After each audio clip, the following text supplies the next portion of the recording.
Hey everyone, I am in my yard next to this giant pine tree that we lost last month, and I'm just going to talk a little bit about ethically harvesting some saps. I think this will probably be an ongoing video because there are so many ways and so many examples, and believe it or not, it's also extremely pertinent on where you live. So we don't get quite as much sap here on trees as places like the Pacific Northwest, colder like northern regions, just different parts of the country that have sort of that extreme weather of temperatures that get a little bit lower than ours, and then higher. So think places that get snow still, which we really don't, here in Tennessee. So this situation that we had where our pine tree fell was a really wonderful time to collect sap. Because for one, if you see sap on a tree here in the south, there's probably not very much of it, probably not enough of it to harvest from a live tree that's using that sap to heal. Whereas in places like Colorado and Montana, where I harvest sap every year when we go on vacations there, I mean, you can be in the middle of a pine forest and there are hundreds of pine trees that have very old sap on them from injuries that are no longer on the tree. So very hard, crusted sap, and that's a pretty good indicator that that sap is still sitting there from a previous injury. That would be a time where we could take the sap. But again, you're not going to want to take too much of it, especially if once you crack a piece of that dried sap off the tree, you see that there is still a wound under the tree. So even in those cases where we're finding very old sap on trees, we're still trying to jump from tree to tree and get just a little bit. And it's not hard to do if you're in those areas. Last year we went to, 2 years ago now, we went to Colorado and we were staying in an Airbnb that backed up to a pine forest. And the three of us had little brown bags and we were going from tree to tree collecting very old hardened sap, where there was no injury on the tree any longer, and just kind of flicking them into our bags. And I'm still using that sap today. So even taking just little pebbles from tree to tree in those areas, you get quite a bit. Whereas here in Tennessee, we are not quite as blessed with sap, so it works a little different.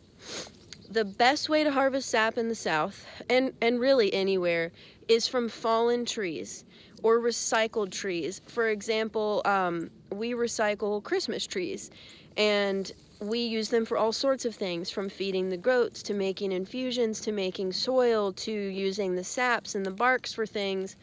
So another thing would be to get in touch with a local arborist, and if they are cutting down any trees that are of value to you, asking them if you can come and take some. So anyways, we've got this pine tree here that fell from a rainstorm, and this is a pretty beautiful little chunk of wood that I just pulled off from the tree that, as you can see, is completely covered in very fresh sap. Fresh sap is highly sticky. It's spreadable and kind of goopy. It's still going to be firm because that's its job when it protects the tree. It's not, rarely is it ever liquid if it's coming out of the tree. And we can see here on this broken pine the layer where the sap comes from. So in here on this like really nice inner bark, you're not really ever gonna, this is just not where the sap comes from.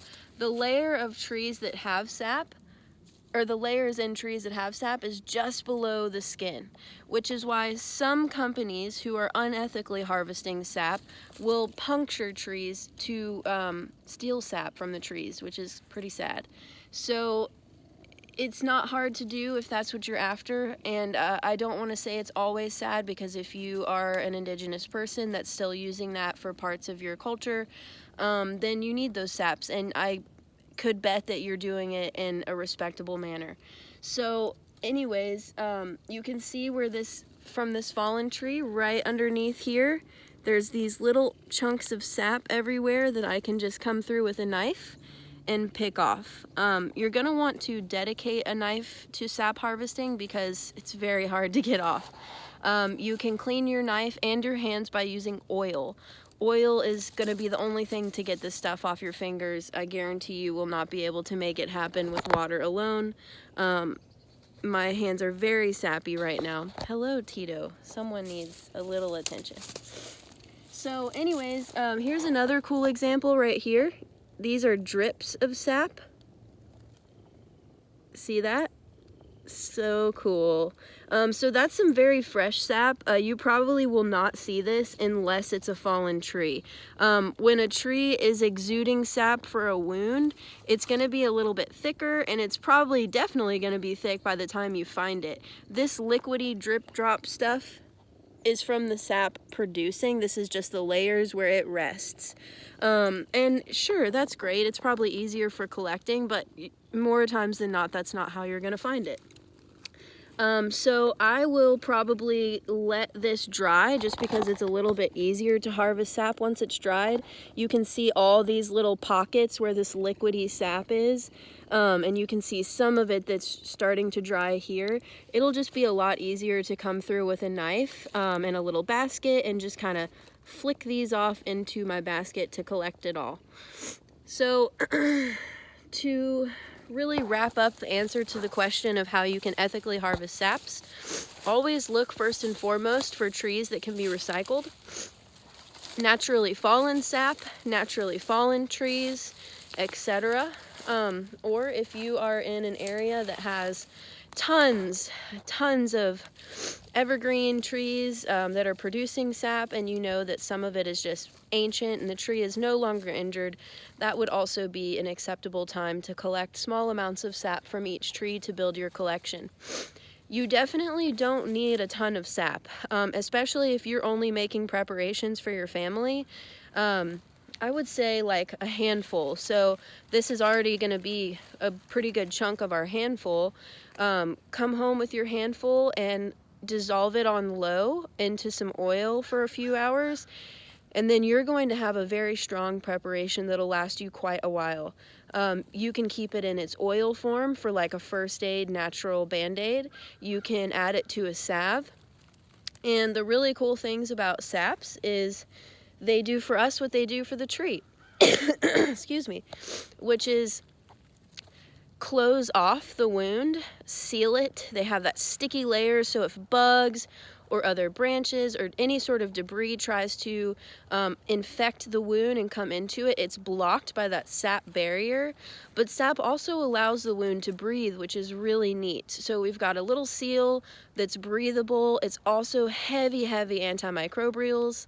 If you watched the cottonwood tip video, then you learned a little bit about the properties of of trees and tannin medicine, which often includes antifungal, antimicrobial, really potent stuff. So antimicrobial, antifungal is really what we want for first aid. And of course, this and the cottonwood and all the other saps and resins we work with smell wonderful, and that is a very primary thing that I use them for.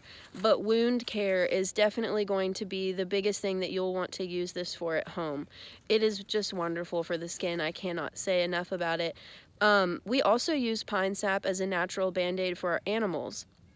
You can actually still find pine tar in most feed and seed stores because people use them to dress wounds on animals. They use them on their hooves for all sorts of things. It's really a pretty amazing material to use.